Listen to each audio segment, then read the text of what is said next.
right. Well, thank you, Lauren. We appreciate it very much. We are live here at Indianapolis on 1010XL. Frank Frangie with you. And what a pleasure to welcome in James Gladstone on 1010 for the first time, the brand new general manager. James, how are you, man? Life is good. It's hard to complain. Thanks for having me. Oh, it's great to have you here. Hey, we were flying yesterday during the presser, but I watched it. I was really taken by your emotion and the passion of it. Have you had a chance now it's been a whirlwind. You interview, then you got the job. Now you got to deal with knuckleheads like us. Have you had a chance to sit back and go, man, I'm an NFL GM? Has that happened yet for you? First and foremost, when you mentioned yesterday, I almost started getting emotional again just because I like to root myself in the moment. Yeah. And unfortunately, when you take me back there, it surfaces all those same emotions. Not that that's a bad thing. But, no, I don't know that I've taken a real step back to, view it through that lens just yet. I'm just excited about, getting to work, getting to know our scouting staff, our coaching staff, and really see their vision for the future, and then work through the dynamics to bring it all to life. You said something really interesting yesterday, James, that when Les Snead told you, I know how close you are to he and his wife, this might be the one, is when you got interested. Why now? Why is the Jaguar job the right one, and why now? That's a great question. I think there's a lot of variables to that. I think, Les's understanding of the shifting dynamics amongst the leadership group there and knowing that mirrored the same thing that exists in Los Angeles, I think along with knowing Liam Coen on a personal level and that he and I complement each other well, also played its part. And so I think those two things were probably what weighed most. And I think, it's not something that Les and I ever discussed previously. It was an organic, hey, I think this is probably the first one that has shown itself where, it could be successful, and would never raise my hand to say that you should attack it unless I thought it was. James, alignment and collaboration are big buzzwords these days because you have to have that. I sense, and I know it's new, you all just got together, but watching Tony Baselli, a dear friend of mine and ours, and you and Liam kind of work together, boy, it feels that way, doesn't it? I know it's early. Talk about how important that aspect is because it's critical, isn't it? It is critical. And I think, my experience in Los Angeles had only reinforced that, right? Seeing Sean and Les operate the way that they did. And by default, because of Liam and I, we both have the same roots. Yeah. So by default, we're aligned on a lot of what we value. And there will be arguments along the way in terms of disagreeing on, having watched a player separately and not necessarily viewing them through the same lens. But, at the same time, all we have to do at that point is sit down together, turn on the tape, start talking out loud one play after the other, and we're going to find a bridge, find a way to connect the dots. And, I really look forward to that because just getting to work is where you build the connective tissue that makes it all go. Is that the most difficult? Difficult might be the wrong word, James, but is that the most angst when Les says, gosh, I like player X, and Sean says, boy, I like player Y, and they're both smart and they trust each other? But you got to pick either X or Y. Is that a difficult time, whether it's free agency, the draft, or whatever? How does that work? It's not. When everybody drops their ego and isn't interested in being the one that's right, as opposed to making the right decision for the team that we work for, I think that goes a long way. The traits versus production conversation is what everybody has. There's a lot of guys in the league that have long arms and run really fast that don't turn out to be great football players. I know that's not a binary answer. It's not one or the other. But how do you mitigate that? I always think about it as talent and intangibles. Okay. And we're going to be hunting up the guys that have both. But, the thing is, those guys aren't abundantly available.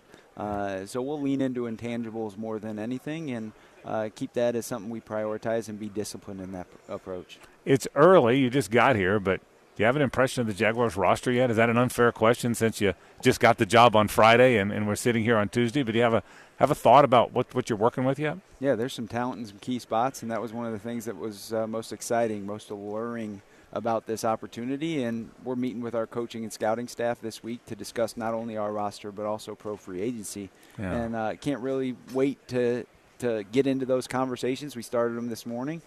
Took a break here for Media Row, but really looking forward to getting back. What's a combine do for you? Do you meet players, you see players? How valuable is this week? Yeah, I think for us, based off where we are on the timeline, it's basically an offsite. It's a chance for us to be under the same roof for 24 hours a day and build some of the connective tissue that I think I continue to mention is so critical to really us finding alignment, not only amongst our leadership group, but amongst our staffs. You mentioned at the top your relationship with Liam. We all know that. You guys have been together.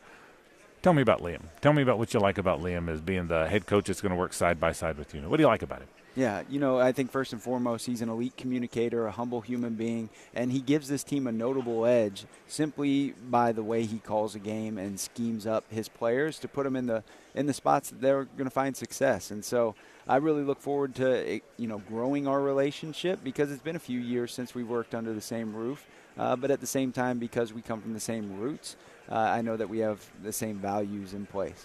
So tell me about your life now. You got one on the way. Mm-hmm. You're having to move across the country. Mm-hmm. Crazy, right? I mean, what's the plan? What's next for you personally? How do you do all this? You know what? It certainly takes support. I can't do it alone. My wife, Julie, is obviously pregnant, and she's got about a 30-day window here before travel is no longer allowed. So it does put a shot clock on really our timeline. Yeah. So we'll speed things up here down the next week or two, and she'll take on a lot of that burden, and I know she'll do a great job, and I'll try and do what I can. And we've been working together. Yeah. I mean, shoot. Yeah. We've spent more than half of our lives together, right? I'm 34. Okay. We met in middle school.